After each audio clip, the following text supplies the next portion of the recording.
to the Treasure Coast Unitarian Universalist Congregation in Stuart. Today is Sunday, August 17th, 2025. My name is Jay Lucas, and I'm leading our service today. If you haven't already, remember, if you would silence your cell phones, that would be great. And we're going to start off, as usual, with the chalice lighting and opening words.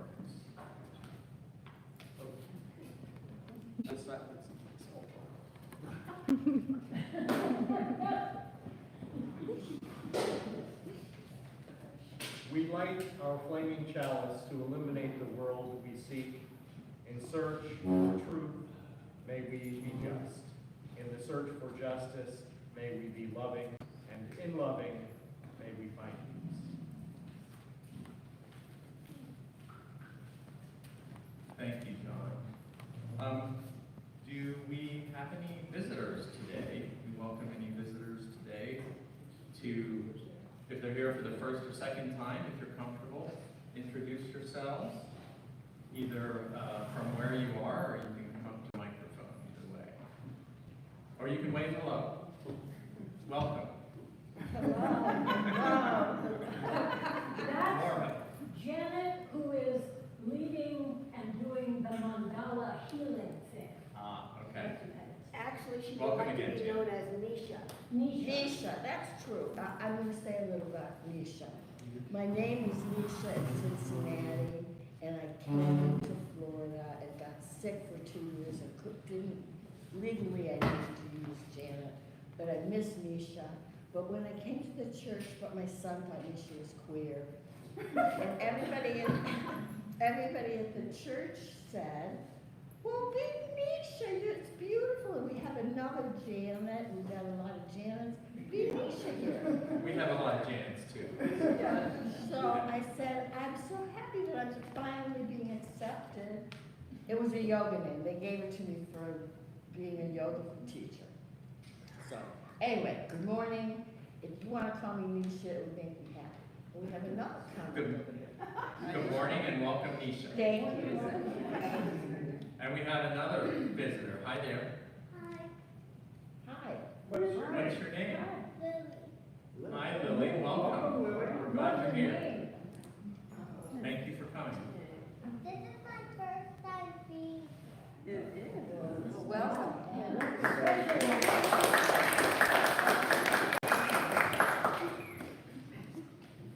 Thank you. It was Lily, right? No, thank you, Lily. For announcements, I have one or two, and then I think T is going to share one, and if anyone else has them. The first one is that this Tuesday, August 19th, the Martin County Democratic Environmental Caucus will be meeting right here. Stuart Mayor Campbell Rich will be at the meeting, and everyone is welcome. On Tuesday? Tuesday, August 19th. Yeah. At what time? It's at 6:30 p.m. There's social time from 6 to 6:30, and then he'll speak about environmental concerns and talk about ways we can mitigate damage from new development and business initiatives. There's brochures over there. And also, they wanted me to announce, the person that came by from Martin County, that on Saturday, August 23rd, we'll have the first meeting of the Treasure Coast LGBTQ+ Democratic Caucus. That's not here, that's at 611 Southwest Federal Highway, and there's also a brochure on the table back there for anyone who wants to go to that. And then Tia had an announcement. Hi, everybody. You've had 2 months of not hearing me, but your service, sort of.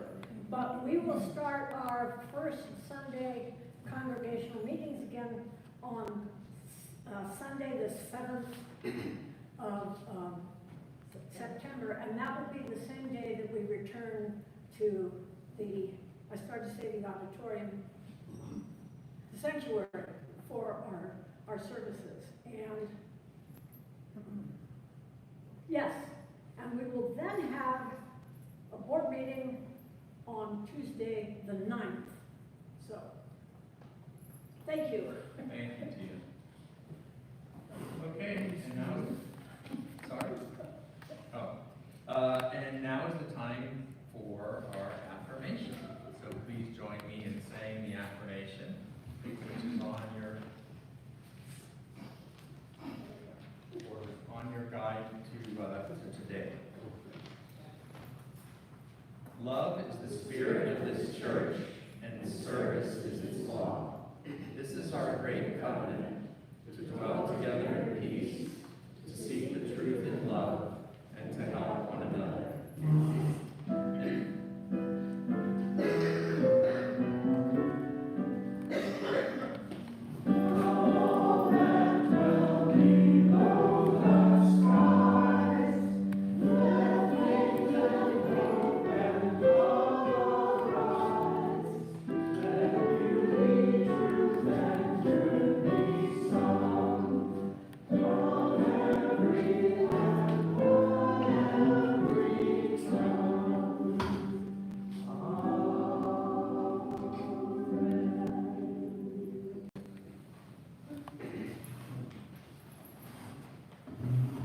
Let's share our joys and sorrows. I'm going to start us off with an update from Bob regarding Pam. And I'm just going to read exactly what he wrote. Pam is home and very weak. She starts chemo at the end of this week if she is strong enough. She thanks everyone for cards and well wishes. She's still too tired for phone calls and visits. Stacy, her long-term co-worker and live-in caretaker, is a blessing par excellence.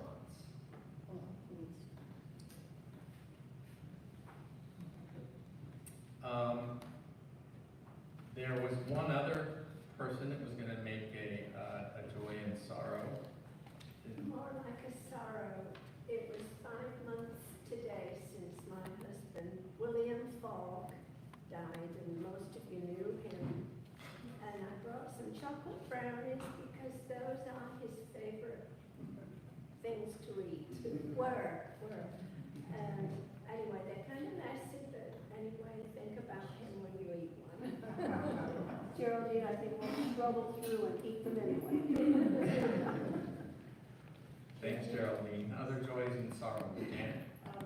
Carol Frank's mother has passed away, so thinking of Karen and Dana.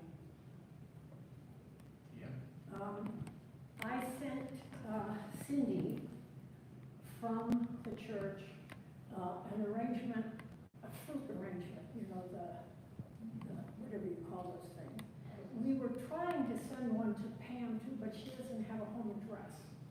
So I'll call Marcy and see how we can get it to her. We thought those two should get them. So it's a new thing. And did she get it? Do you know? No, I don't know. Okay. All right, thank you. Any other sorrows or joys? Yeah. It's a joy. I don't know if many of you know, but for 3 long, hot years, 2 of which we didn't have any working AC at all in my house. This past year, it's been on life support, thankfully, because I've had a friend that was willing to work 7 hours on the unit and just get it going, but it's produced super high, like outrageously high FPL bills. We got a new AC this past week. For Yay! So my cabinets are not swelling anymore, and hopefully my musical instruments are all savable, but we're cool. Thank you. Comfort is a great joy. Yes. As most of you know, my daughter stepdaughter Kirsten had a liver transplant, and then she fell and broke her hip. And now my husband, I brought him to the airport yesterday, is going out there to help them because they're not at home. They're in at the Mayo Clinic, and they live in North Dakota. So our grandson and husband got found crazy because of different rental units because they have to move whenever, because they didn't know how long to rent it for, and they haven't rented it again. So anyhow, just keep her in your thoughts. Hopefully she's going to heal on both counts, and my husband hopefully sometime will come home. Thank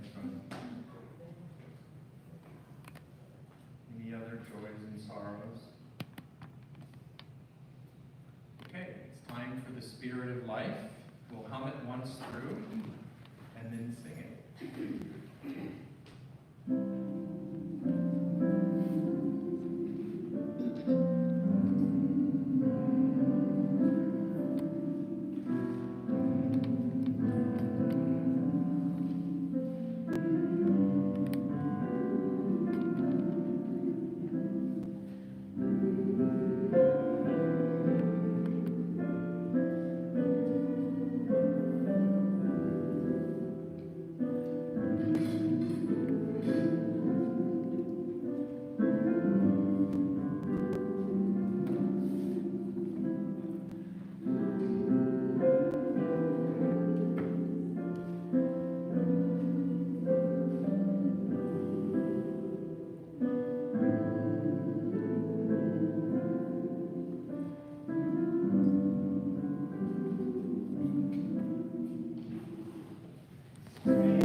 Now for our morning offering, if I can have two folks to help pass.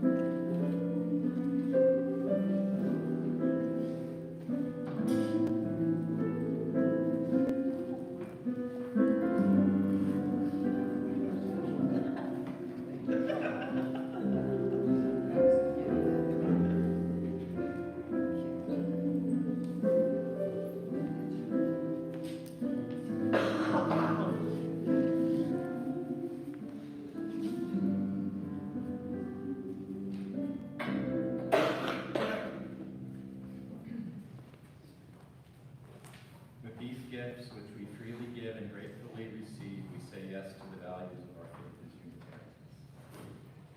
And thank you, Sam. Guiding words from our angelic poets. This one is from Regina Lumbu. It's called My Question at 93.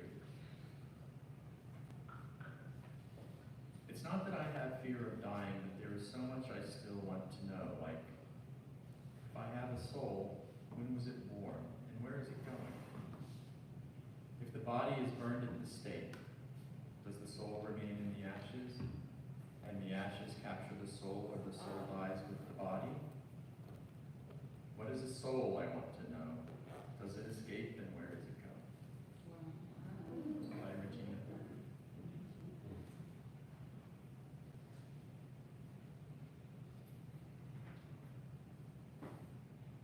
My talk is titled The Responsible Search, and it's, oh, close up, sorry. How's that? It's entitled The Responsible Search, a free and responsible search for truth and meaning. A free and responsible truth for search and meaning. Sorry, a free and responsible search for truth and meaning. It's the shortest one, I could get it right. So they say truth will set you free, but they rarely mention they can also get you into arguments at Thanksgiving. As Unitarians, we treasure the freedom to explore, We don't have a creed. We don't have an arbiter of dogma. We don't have pop quizzes. And our fourth principle adds a vital word, responsible.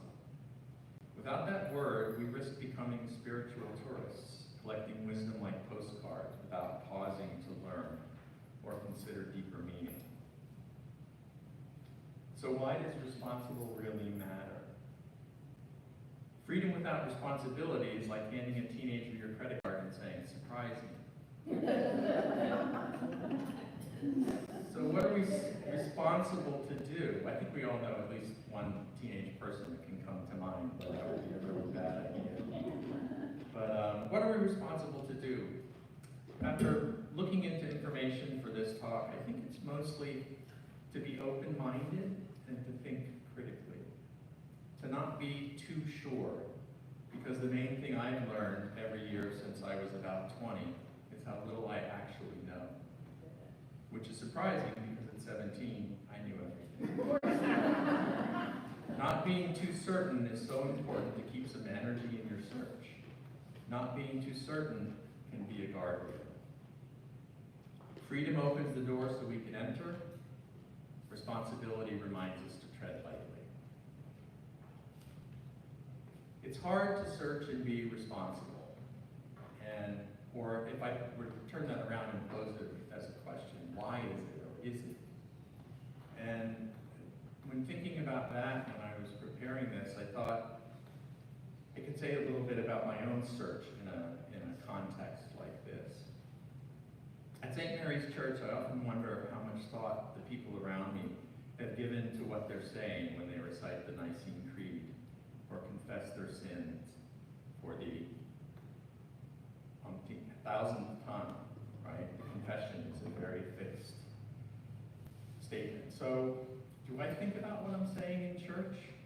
I think about it every time. In that part of my search, there are a lot of things that I don't literally believe. So I have to ask myself, what is this teaching me? What can I take from it metaphorically? I can't take everything literally, but I do get to hope for something after death, for something more than lights out, computer off, even though I haven't found a good reason to. Maybe we don't float up to heaven, but maybe there are things beyond our understanding. All that thinking in metaphor translation is a lot of work, and there's never really a definitive answer. So no, it's not easy. It's hard. And there's another possibility. That is, maybe we don't know because we can't know. I've gotten to be okay with not knowing. I think of it like our old dog Roxy looking at my cell phone. She sees the lights and hears the sounds and wags her tail. But her dog brain, which is about this big, couldn't possibly understand how the internet works, or what a cellular network is, or why an AMOLED screen is so colorful and bright. Maybe our relationship to the universe is like Roxy looking at my smartphone. Maybe mankind's efforts to understand quarks and string theory and how stars are born is just a dog looking at a phone. And just in case that isn't hard enough, here's another possibility. Maybe we can find out, but things change. What is true can change into something new and different at any time, and facts have to be re-examined over and over again to determine their meaning, which is hidden behind a great number of possibilities. So, for the search for truth and meaning, or the meaning of it all, or whatever you want to, however you want to say it, it's not hard, and it may be not possible, or it might change. But the other theme that came up in the Universalist material I was looking at was that the responsibility part comes down to just not stopping, to really, they really focused on the constancy of the search. And another theme was that the best way to have a responsible search is through relationships with other people. So I was thinking about this week, and I spent this week helping my mom. She's been in and out of ER 5 times in the last 6 weeks. days in the hospital, there's time with doctors, mostly waiting rooms and frustration. You've all probably been through this drill, either yourselves or with other loved ones. But here's the thing, I've gotten closer to my older sister, talked deeply about Mom and our family history and how we were experiencing all of this. And I thought to myself, what could have more meaning than a deepening family connection? An exploration of how we make sense of everything that's happened. Is it life? Is it answers to life's deepest questions? I don't think so. But in that kind of relationship, it's like peeling layers of what we're all about. Our truth, what matters in our lives. That's the search for truth and meaning. So in summary, what is a responsible search like? Well, it's a lot of critical thinking. It has to be explored in relationship with other people. By the way, always in that messy proposition, right? Think Thanksgiving. It may be unknowable. Think wagging tail. It's hard and it doesn't end. And if you finally grasp it, it might change. Sounds fun, right? It's just part of the responsibility, I think. Responsibility is hard. I think it reminded me of something Jim is very fond of saying. Everybody wants to be the captain until they have to do captain things. So is there a better way? There's an easier way. The easiest is to avoid the search altogether. Just go to a source of dogma, pick one, there are plenty. But then you're living with the results of other people's thinking. Plenty of people do. But if you want your own truth and meaning, as most you use seem to want a custom-tailored product, the search for truth and meaning with freedom and with responsibility isn't easy. The world changes. The search has to be done again and again. It requires relationships, critical thinking, and grace under pressure to keep exploring and striving. So there's a great story I ran across when I was prepping for this, which I'd like to share with you now. At one UU congregation, a teenager named Malik decided he was an atheist. But he didn't stop coming to youth group. In fact, he started leading science experiments during religious education time, explaining gravity, atoms, and evolution. One day, a younger child asked him, "Do you think my prayers still work?" Malik paused, and instead of giving a quick answer, he said, "I don't pray, but if it helps you to feel loved or brave, that's worth a lot." So that's responsibility. Hold your truth, but speak it in a way that honors someone else's. So that's it. If I had to summarize it in one sentence, I'd say seek freely, speak kindly, and check your sources. And I have a couple questions to think about. And obviously we don't have to limit ourselves to these questions. If this has sparked a thought in you, please share it. But here's a couple questions just to kick it around a little bit. Who helps you in your search? And who helps you in your search? And who helps keep you responsible in your search? And a second one, what's one small way our congregation could deepen its commitment to responsible searching?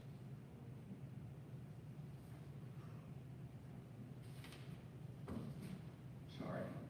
My children and my grandchildren keep me searching, and they keep me responsible because they're always asking questions.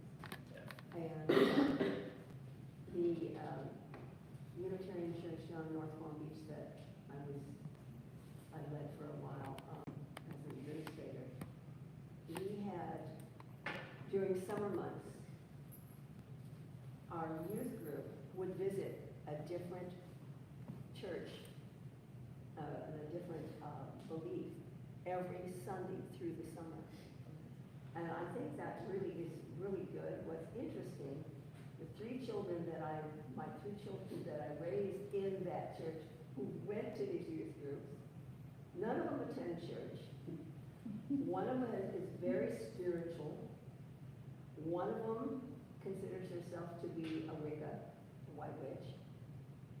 And the other one, God knows, I haven't got a clue. But I thought it was quite interesting to expose them and give them choices to whatever else is happening instead of the dogma that when you go to I am a recovering Catholic, I'll say that right now, that is the only religion and this is the way it is, and no, we have to seek the truth that works for us. Well, on the part of exploring with other denominations, I took a class in my early 20s called Create Your Own Theology. And guess where it was offered? At the Unitarian.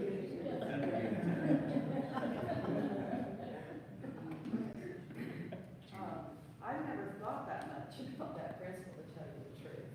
And so I am very grateful for this analysis that you have done and this reminder. And I would love to hear this again in another few months, right? To kind of get back to what does that mean? What is our responsibility?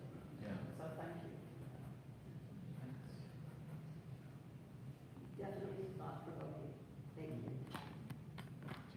And I echo Judy's response there, because I know I'm rather complacent over my own search, but I certainly appreciate hearing about other faith beliefs and the searches that many of you go through here is enriching to me. Yeah. And in addition to saying, just from my perspective, that there's not one answer, that there are many ideas and denominations and practices and traditions and all of that. I hope I didn't imply that that it's always never ending, because I think some people have arrived at where they are and that's where they're going to be, and they have that faith and that strength and that, whether it's atoms and evolution or the Catholic Church. So if you are still searching, the responsibility is part of it, but it's not a bad thing to arrive. Regina. I just want to say that was a wonderful, explanation of,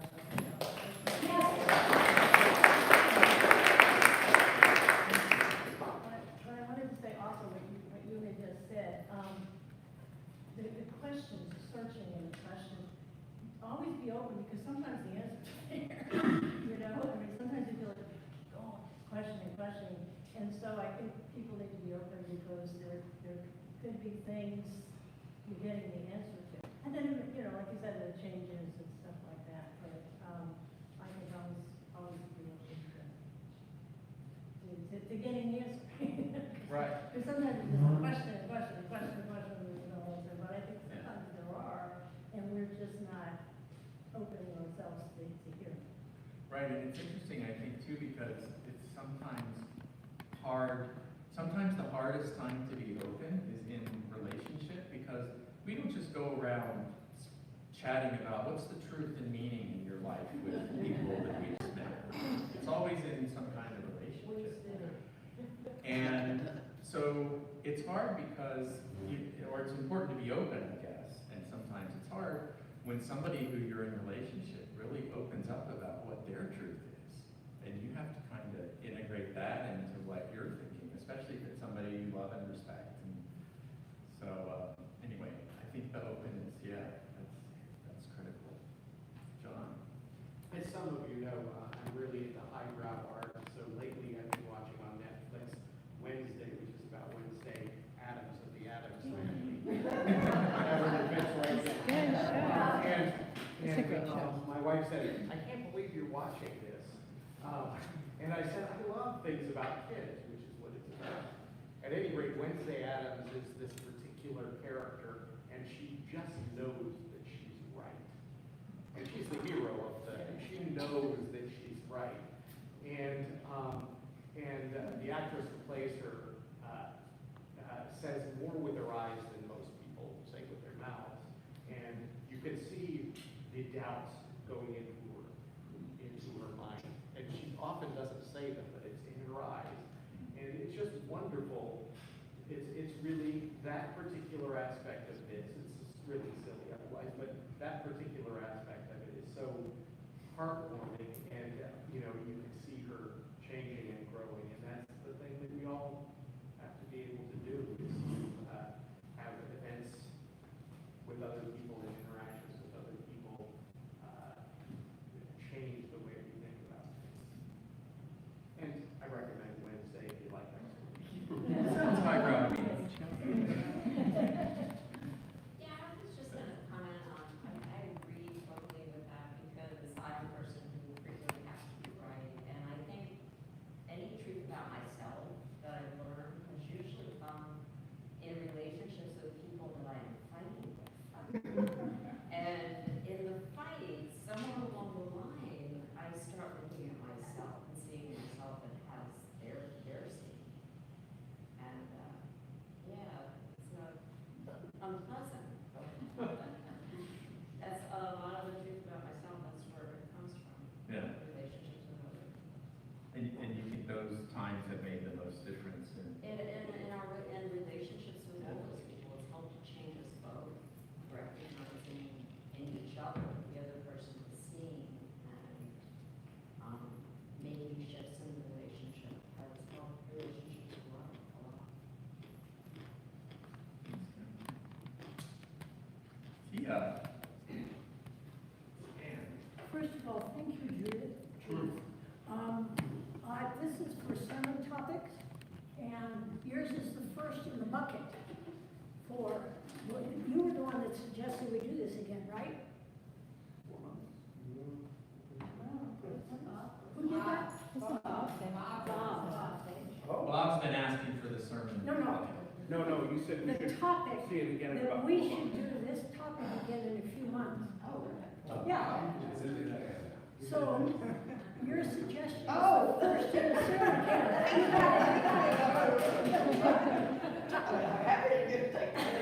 Yeah, okay, yes, thank you. Okay, and thank you to John for bringing the Coffee topic. can. It's called the canonical canister. And I have a thought about this principle.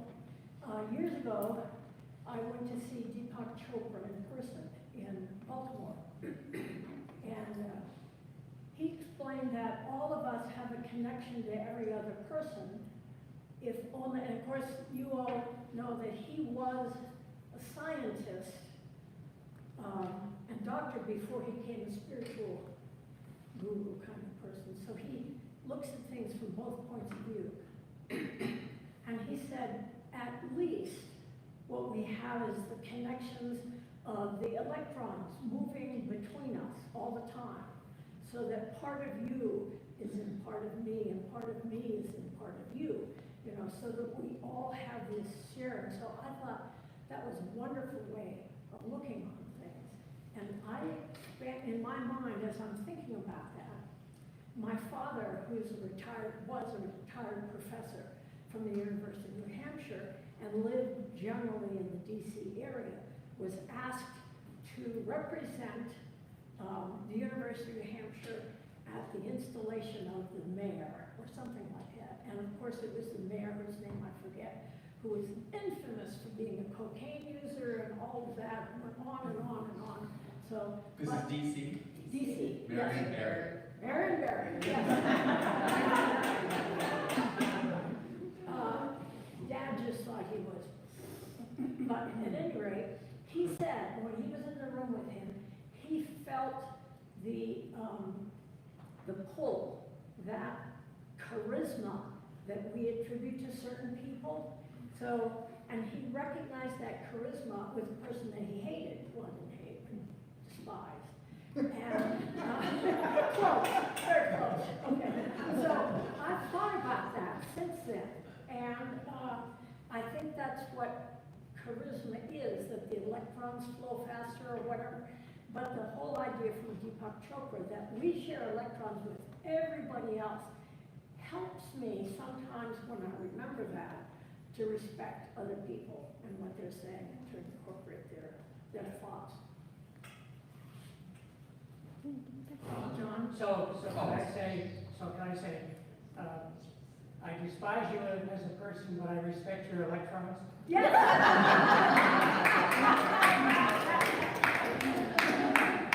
Terrific. Or what about, hey, give me back my electrons?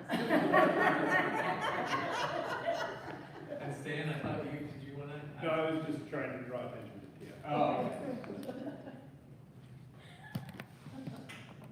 Any last thoughts or other thoughts? I'll say something. Yes. Prior to coming to this church, I will admit that I was quite conservative.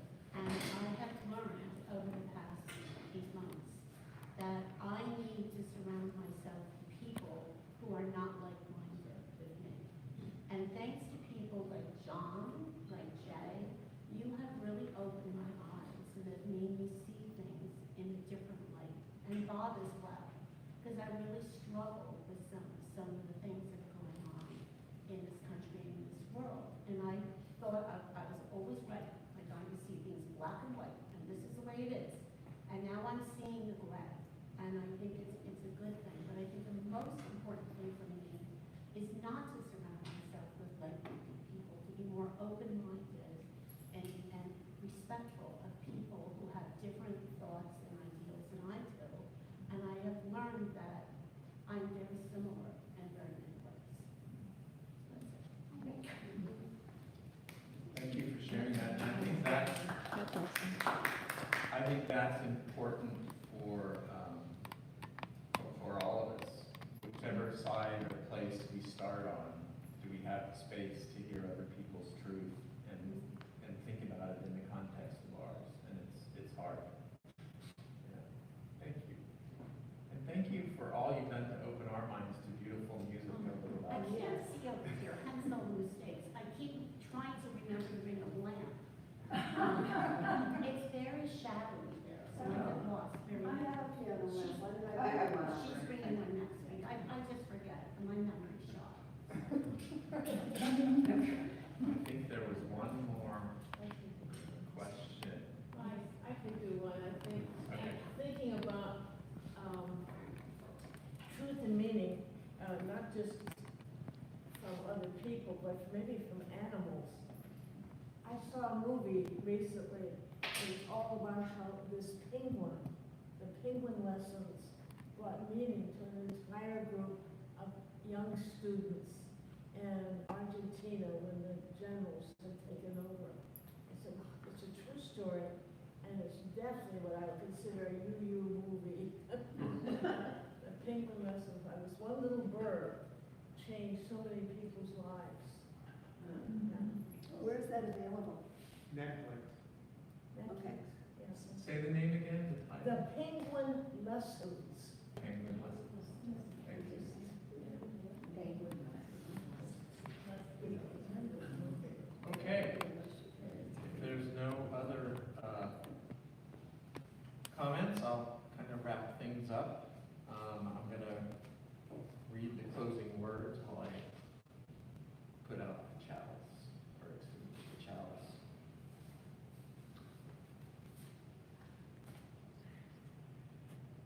I'm not going to do both at the same time. But I'll do it. Closing words. May your search be bold and joyful. May your responsibility be steady and kind. And may we travel together, not just to gather truths, but to live them.